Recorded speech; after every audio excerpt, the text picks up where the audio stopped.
spout to talk about the conversation of that term, the GOAT. The whole GOAT term is never going to be something that I ever will get high or low about, you know. It just doesn't exist with me. I never played against Oscar Robert or Jerry West. Would have loved to. Absolutely love to. Just as competitive as I am. You know, and I actually learned from them, you know, and we, you know, paved the road to the Kobes and the LeBrons, right?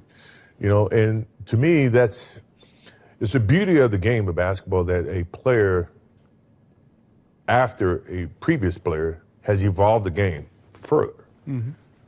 But don't then, in essence, this is where I look at it, you know, don't then now use that against the player that actually taught you the game or that you learned from. Yeah, and that's why I have a tough time. And, you know, look, I would love to have played against LeBron and, you know, Kobe in my prime. You know, I would love to have played, you know, against those guys. But we'll never be able to know that. Part of the marketing, part of the hype, part of the things that tries to elevate one generation above the other, right. I think it creates animosity. I have no animosity against today's players, but you do have certain players that do have animosity because of the forgottenness of what their contribution has been to the game of basketball. It is what it is.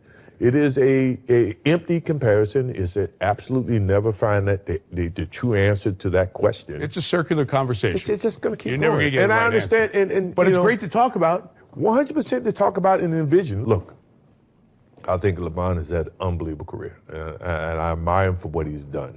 You know, and Kobe as well as KD and all these guys who have played in this era. I think they've elevated the game of basketball tremendously. I just don't agree when you start, you know, trying to put one above the other. It doesn't work. We'll never know. It creates more of a problem from, you know, not for me. I've never given it credence. But, you know, for other players who look for their existence within the generation of basketball.